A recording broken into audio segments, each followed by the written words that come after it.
Hey everybody, and welcome to another episode of Backlog Busters, where I'm busting out my gaming backlog one video at a time and letting you know if after all these years, these games are worth playing today. In this episode, I'll be diving into the second most fun part of moving, unpacking. I legitimately love packing, organizing, sorting, packing things up efficiently in boxes. It's extremely satisfying. Not to mention packing a U-Haul so well that things never shift around in transit, or just making efficient use of the U-Haul in general. It's such a fun, Tetris-like challenge for me.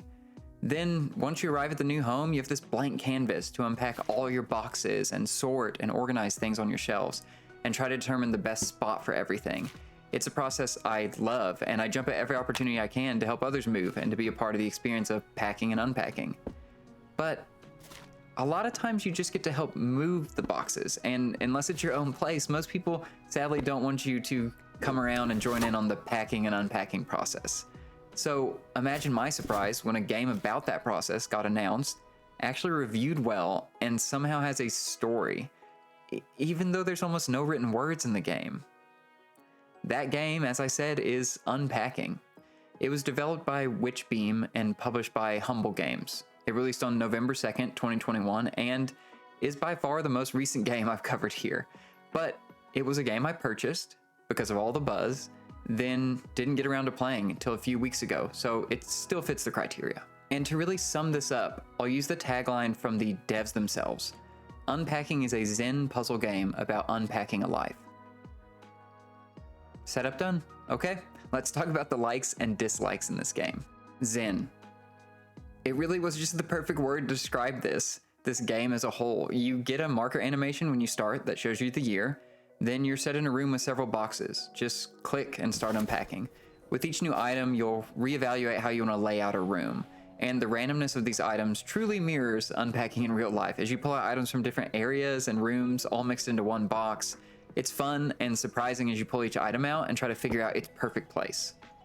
And there's no timers, no loans of bells to pay off, no bathroom meter to manage, no rush. It's just unpack at your own pace on your own time. If, like me, you walk into a room in real life looking at a shelf of books and feel the need to organize them by size or color or alphabetically, if you tidy up and rearrange your desk all the time just to get things perfectly, you're gonna have a great time with this game.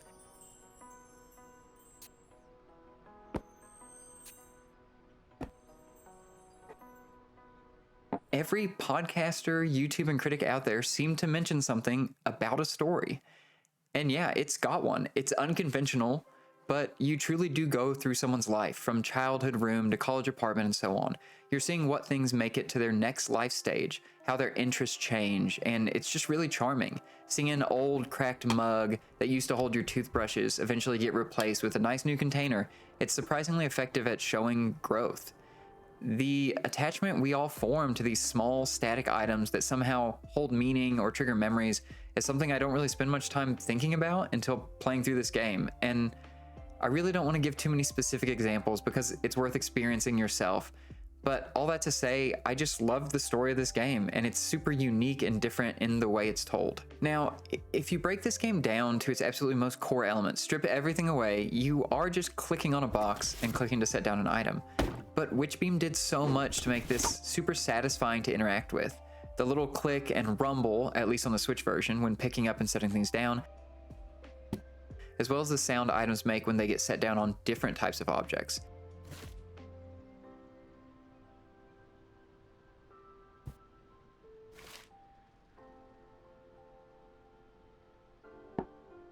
Even the sound of a box opening, the subtle calming music in the background, it all pushed me into such a relaxed state. And the pixel art is great. It's cute, colorful, and legally distinct. But you immediately recognize the Wind Waker game case the second it's picked out of the box, or at least I did.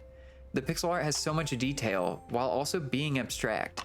If they just put in a license item in the game, it wouldn't have this little bit of ambiguity that allows you to see your belongings in these little pixels and trigger your own memories. The fact that they thought of such small things to improve this game, like allowing you to speed up a recording of your unpacking, a time lapse at whatever speed you choose, is so satisfying and such a nice touch as well. The game is just full of little bits of design and style. It just feels extremely good to play. Witchbeam also put a ton of thought into making this game super accessible. and they list all those strides they made on their site. For one, they don't require holding buttons. They let you remap controls, disable animations if you get motion sick, modify the invalid placement, red outlines color. They allow you to zoom. They don't prompt anything through sound only. There's no time limit, doesn't require reading. It even has an option to allow items anywhere, which, as they say, removes the puzzle element of the game to allow any player to progress. Which again reminds me, yeah, this is a puzzle game. It's just so subtle about it. It's also just great to see accessibility at the forefront of some new games like this and see developers and studios taking time to think through these things, as accessibility features can only make games better, more open, and let them reach more people. You might be saying, what about the dislike section? Well, I have no notes, no dislikes, no not so greats. I just love this game and I think it deserves all of its praise. This series of videos is meant to provide a recommendation if a game you might have put off, something you heard good things about and wanted to check out, but something got in the way, and in the back of your mind you sometimes think, I should get back to that. I want to find out if it's worth playing after any amount of time, be that years or months or whatever. Is a game you initially skipped or missed out on worth going back to play and check out? Especially with so many new games coming out every day, it's really hard to keep up with every new release. Is it worth going back and checking out Unpacking? Yes, absolutely it is. Sometimes I think this game was made specifically for me, so I can maybe list some caveats which you might find useful if you're thinking of picking up this game but on the fence. First off, is Unpacking going to last 1,000 hours and have dozens of quest lines? No. Should you still check out shorter games that maybe only take up a few afternoons? Absolutely. Short games are great, and sometimes they're exactly the length that they should be, no more and no less. Next, is Unpacking just built specifically for me? And will you like this game if you don't enjoy unpacking, organizing, or tidying up? Unsure. I'd like to say yes. With all the praise this game received, there's either a lot more packing weirdos like me, or it's got more appeal than do you like moving? You might be into this if you enjoy decorating your house in The Sims or Animal Crossing, or laying out your farm in Stardew Valley. I don't know if those caveats are useful, but there they are. I just wanted to provide something that's, for the people out there who aren't in love with packing, to provide another viewpoint. So maybe that's helpful. If this has convinced you and you want to check out Unpacking, well, it's out on pretty much everything. Steam, Switch, Xbox, PlayStation, Humble Store, GOG, and I thought it was great. And if you're at all interested by anything I've said or shown here, you should play it.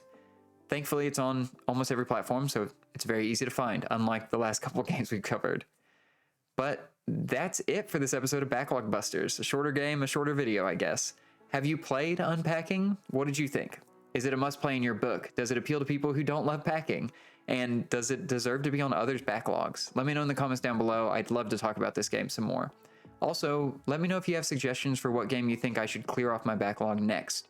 Right now I've been playing through a little bit of Super Mario RPG, Star Wars Republic Commando, and Tony Hawk's Underground 2. And if you enjoyed this video, please subscribe. And if you want to get alerted whenever I get done editing my next video, don't forget to hit the bell icon. And as always, thank you so much for watching, and see you in the next video. Bye.